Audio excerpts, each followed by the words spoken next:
Hello student, this Aakanksha Sharma. You are watching my YouTube channel और आज मैं आपके लिए लेके आई हूँ 2 कॉलम कैश बुक का क्वेश्चन है। ये आप ही की बुक का टी एस ग्रेवाल का क्वेश्चन है। स्टार्टिंग इसकी 2 column cash book of Bimal Lucknow, ये मैंने पहले से ही लिख दिया है जिससे कि आप मैच कर लें कि ये आपका कौन सा क्वेश्चन है। ठीक है, टी एस ग्रेवाल का क्वेश्चन है। स्टार्ट करते हैं। 2 कॉलम कैश बुक के मैंने आपको फॉर्मेट पहले ही एक्सप्लेन कर दिया student. Date particular voucher number ledger folio cash bank, date particular voucher number ledger folio cash और बैंक। ये डेबिट साइड है, ये क्रेडिट साइड है। पैसा आ रहा है तो डेबिट, जा रहा है तो क्रेडिट। ठीक है, फॉर्मेट में मैंने पहले से ही June first 2024 cash balance and bank balance दे रखा है। इट मीन्स ये ओपनिंग बैलेंस दे रखा है। To balance brought down 5000 cash में और 17,500 मैंने बैंक में पहले से ही डाल दिया है। Cheque receipt from sale of personal asset deposit in firm bank account 5000। Next transaction है कि कैश रिसीव हुआ और पर्सनल असेट को बेचा था। ठीक है, और बैंक में जमा कर दिया।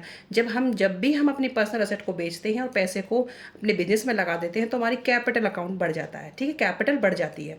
तो क्या करेंगे, बैंक में जमा कर दिया है तो एंट्री बनेगी बैंक टू कैपिटल।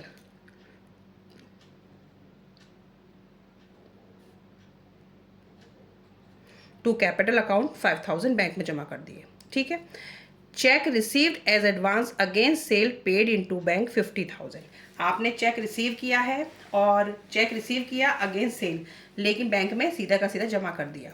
अब क्या करेंगे, जून 6 टू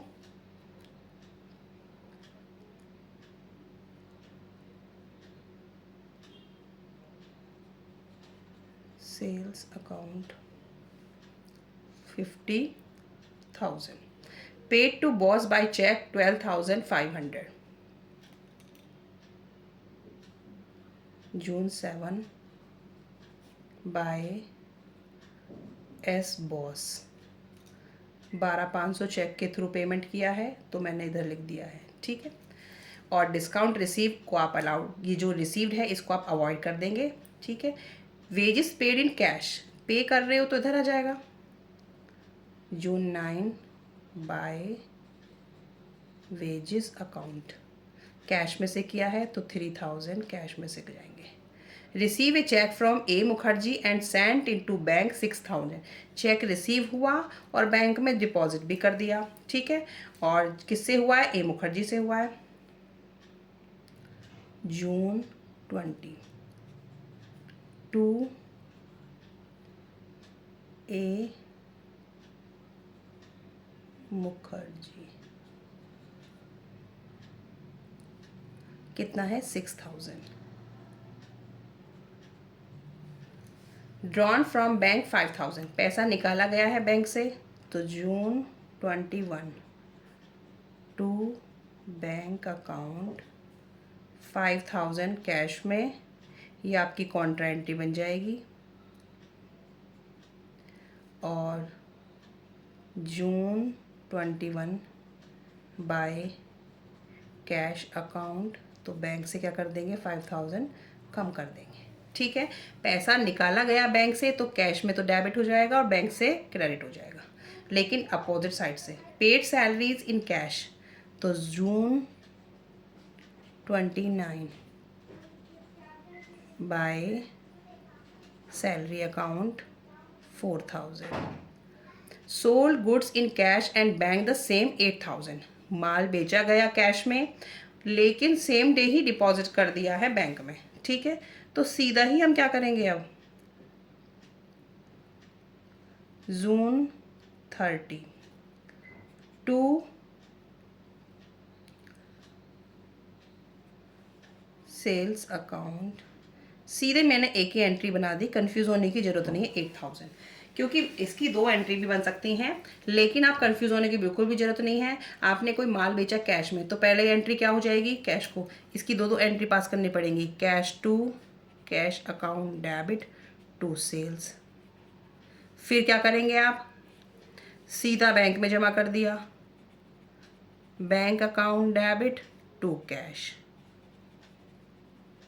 ठीक है, तो क्या कर दिया, सीधी एक ही एंट्री पास कर दी, टू सेल्स अकाउंट के नाम से 8000 बैंक में जमा कर दी। ठीक है, इससे आपका क्वेश्चन थोड़ा वाइड हो जाएगा, लेकिन समझने के लिए आपको ये वाले भी ट्रांजेक्शन समझनी होगी। Paid rent by cheque June 30 by rent account 1000।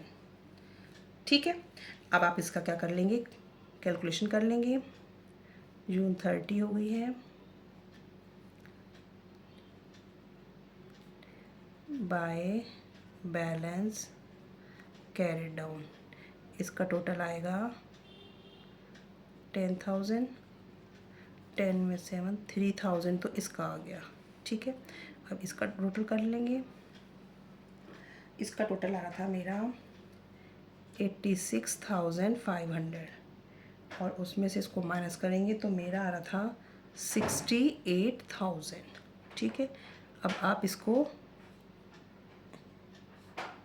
Equal कर देंगे 10,000, 86,500, ये 86 है, और 1 जुलाई का टू बैलेंस ब्रॉड डाउन मेरा 3,000 इसका और 68,000 इसका आ जाएगा। ठीक है स्टूडेंट, ये क्वेश्चन काफ़ी अच्छा क्वेश्चन है। जो उसकी ट्रांजेक्शन्स हैं आप उसकी एंट्री बना के देखें, तब उसको पास करें। बस थोड़ा सा कंफ्यूजिंग आपको ये लगा होगा, इसकी 2 एंट्री ना बना के मैंने सिर्फ सिंगल एंट्री पास कर दी है।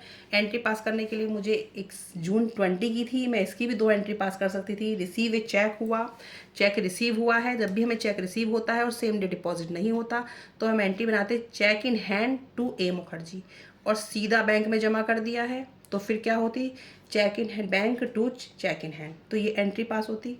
लेकिन मैंने सीधा ही एक एंट्री पास कर दी है ए मुखर्जी से, क्योंकि एक ही एंट्री में सब कुछ बता रखा है कि चेक रिसीव भी हुआ ए मुखर्जी से और सीधा बैंक में जमा भी कर दिया।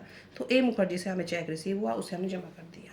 ठीक है, तो आप इसकी 2-2 एंट्री भी पास कर सकते हैं, वो भी आपकी गलत नहीं होगी। ठीक है स्टूडेंट।